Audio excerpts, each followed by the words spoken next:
Assalamualaikum warahmatullahi wabarakatuh. Bismillahirrahmanirrahim.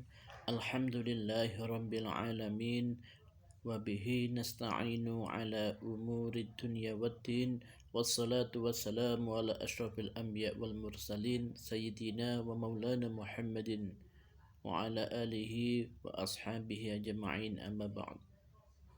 Baiklah anak-anak, alhamdulillah kita masih diberi kesempatan untuk melanjutkan pembelajaran kita di materi PAI kelas 8. Untuk pertemuan kali ini anak-anak, kita akan memasuki pekan yang ke-13 di mana kita akan belajar tentang macam-macam sujud. Mudah-mudahan barakah thalabul ilmi kita pada pagi hari ini akan membawa manfaat untuk kehidupan kita. Kita mendapat ilmu yang barokah dan manfaat sehingga akan menambah nilai kebaikan kita selama hidup di dunia. Kita awali dengan bacaan doa. Sebelum kita masuk ke pembelajaran, kita baca Al-Fatihah. Mudah-mudahan kita dimudahkan oleh Allah untuk mendapatkan ilmu yang barokah, manfaat dunia dan sampai akhirat. Mudah-mudahan kita diberi kesehatan, sehat walafiat untuk dapat menambah ibadah kita kepada Allah. Mudah-mudahan kita dijauhkan dari segala bala, bencana, penyakit khususnya COVID-19 yang saat ini masih ada di sekitar kita. Mudah-mudahan diangkat oleh Allah, kita hidup normal kembali. Juga keluarga kita, orang tua kita, guru-guru kita, keluarga besar sekolah kita. Ala hadihin niyatus salihah biridhaka ya Allah, abi syafa'ati rasulika Muhammad bi karamati syai'u lillahi lana wa lahumul fatihah.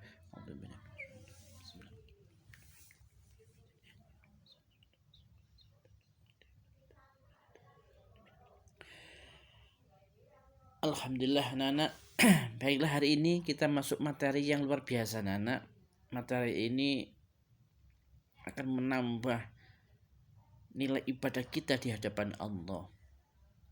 Seperti yang sudah saya sampaikan sebelumnya, inti dari ibadah kita, termasuk ibadah yang dinilai lebih oleh Allah berupa salat, itu intinya adalah di sujud. Pada pertemuan kali ini anak-anak akan saya sampaikan ada macam-macam sujud yang dilakukan di luar rukun sholat. Sekali lagi, di luar rukun sholat. Sujud ini tidak termasuk rukun sholat dan tidak menambah dari rukun sholat. Macam-macam sujud ini hukumnya sunnah anak-anak. Sunnah untuk dilakukan. Berarti kalau dilakukan dapat pahala. Tapi umat ditinggal pun tidak apa-apa. Tapi menurut kalau kita mengikuti itba pada Rasulullah, kepada tata cara beliau yang disampaikan oleh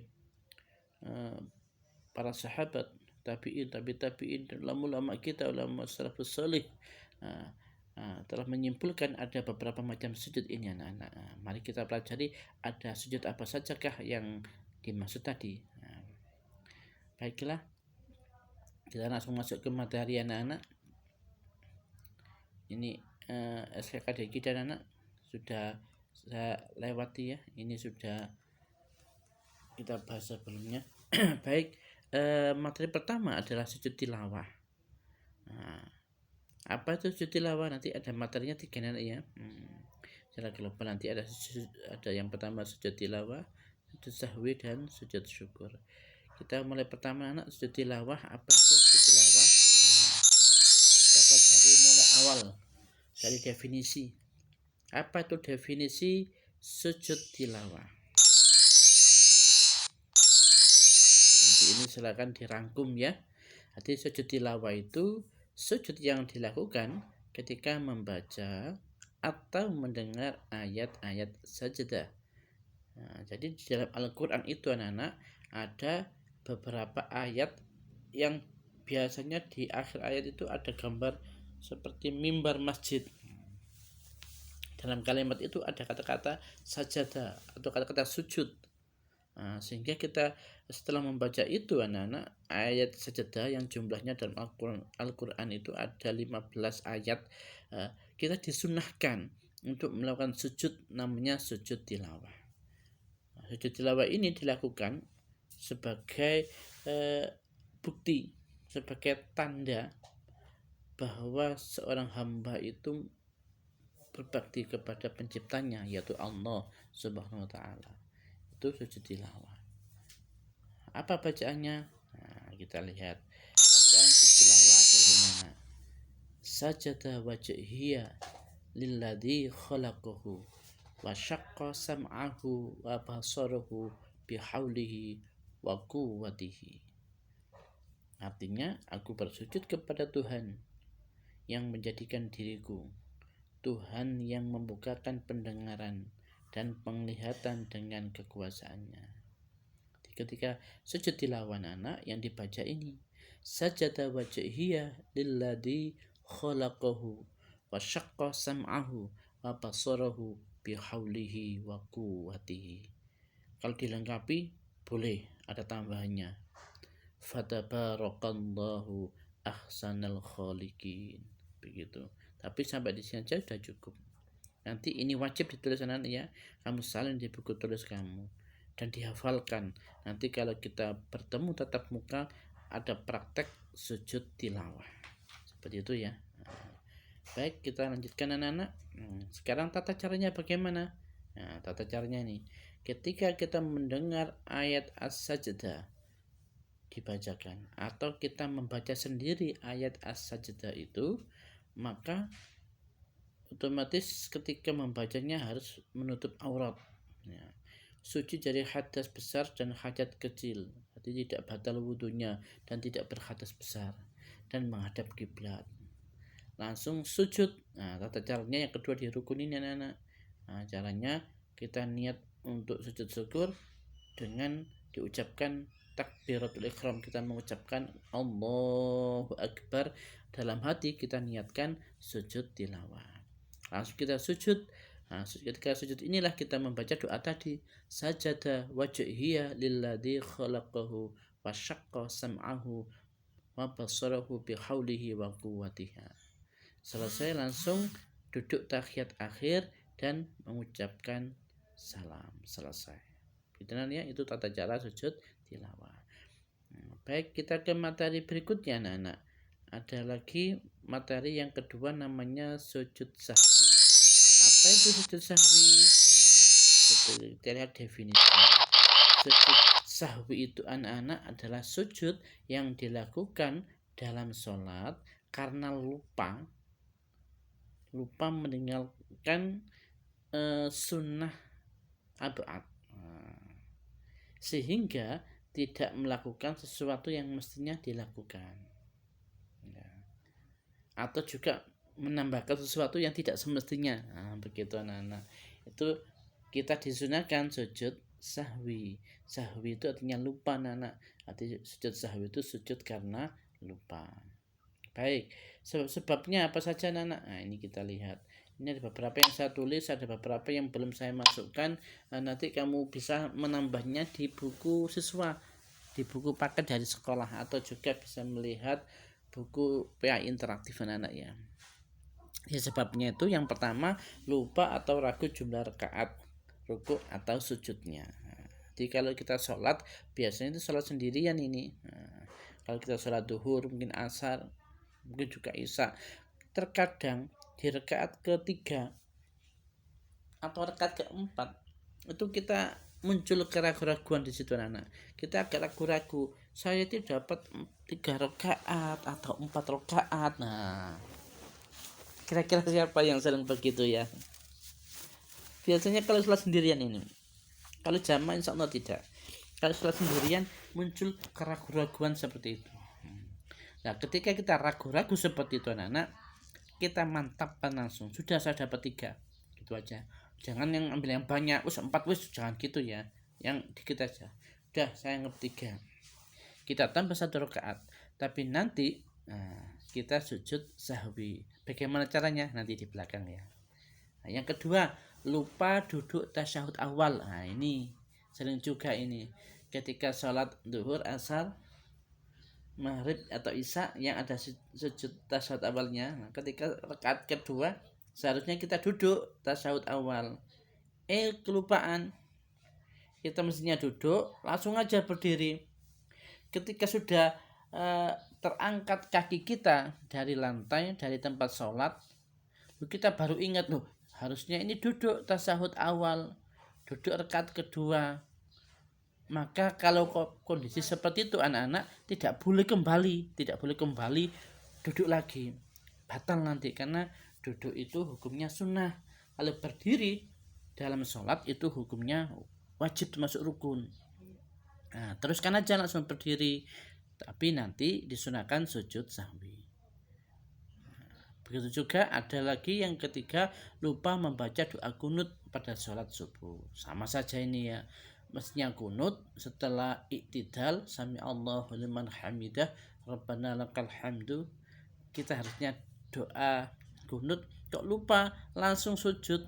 Ketika sudah kaki kita mendekati tempat sujud, sudah mau nyampe bawah, kita baru ingat, tidak usah kembali ke atas, apalagi kaki kita sudah menyentuh lantai, lutut kita tidak perlu kembali berdiri untuk membaca doa kunut. Mengapa? Karena nanti membatalkan sholat. Kunut itu hukumnya sunnah, sujud itu hukumnya wajib, termasuk rukun sholat. Nah, seperti itu ya.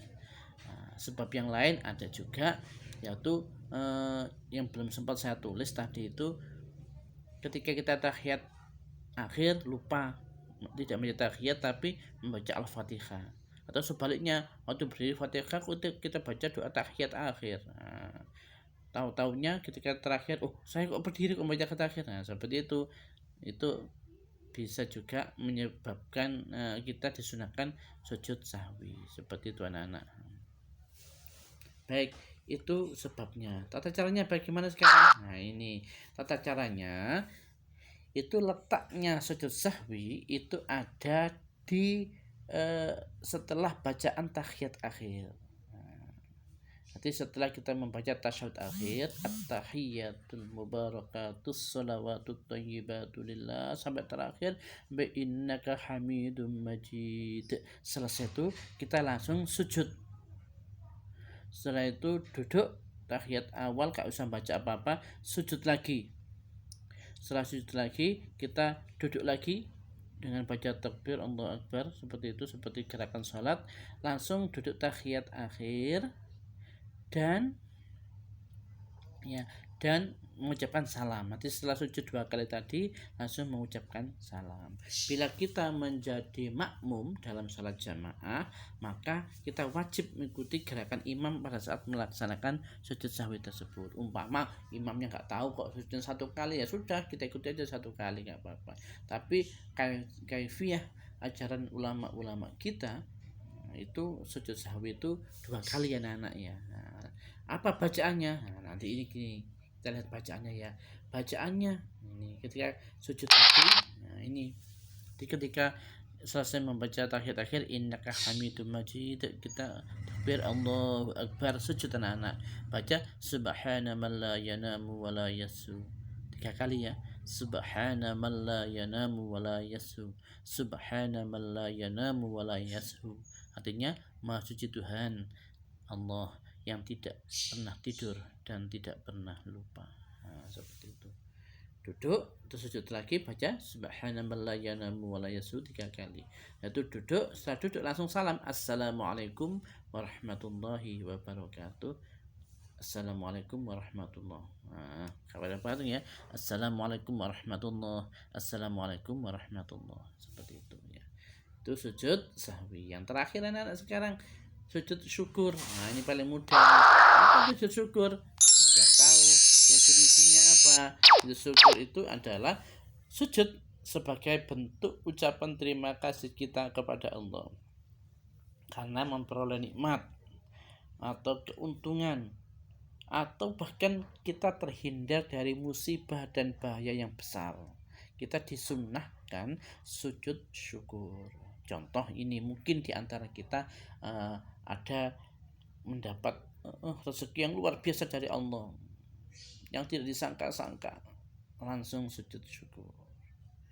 Ada pemain sepak bola berhasil membobol gawang lawannya, saking bahagianya dia sujud syukur. Terhindar dari bahaya, ada kecelakaan, dia selamat dari kecelakaan, sujud syukur. Termasuk ini ada COVID-19, kita berhasil melewati selamat, keluarga kita disunahkan sujud syukur. Nah, seperti itu ya. Apa bacaannya sujud syukur? Yang paling mudah ini anak-anak, ketika sujud syukur kita baca doa tasbih, bisa subhanallah walhamdulillah wala ilaha illallah wallahu akbar wala haula wala quwwata illa billahil aliyyil azim. Alhamdulillah ya Allah saya diberi rezeki begitu. Alhamdulillah ya Allah saya terhindar dari musibah dan sebagainya. Itu bacaannya. Tata caranya bagaimana? Ini tata caranya sangat mudah sekali. Nanti syukur itu syaratnya itu yang penting kita sedang suci, menutup aurat dan menghadap kiblat, itu saja. Boleh dilaksanakan dari berdiri maupun dari duduk. Kalau dari berdiri langsung niat, langsung takbir Allahu Akbar dengan diniati sujud syukur, langsung sujud membaca tasbih tadi subhanallah alhamdulillah wala ilaha illallah wallahu akbar la haula wala quwwata illa billahil azim. Langsung duduk tahiyat akhir, assalamualaikum warahmatullah, assalamualaikum warahmatullah, seperti itu saja. Mudah anak ya. Tugas kamu anak silakan dirangkum ya. Apa yang saya sampaikan tadi dirangkum semuanya. Ada 3 macam sujud. Ada sujud yang pertama sujud tilawah, apa pengertiannya, sebab-sebabnya, bacaannya apa, tata caranya bagaimana, silakan dirangkum. Yang kedua sujud sahwi, pengertiannya apa, sebabnya apa, doanya bagaimana cara melaksanakannya, silakan dirangkum, ditulis di buku tulis anak-anak.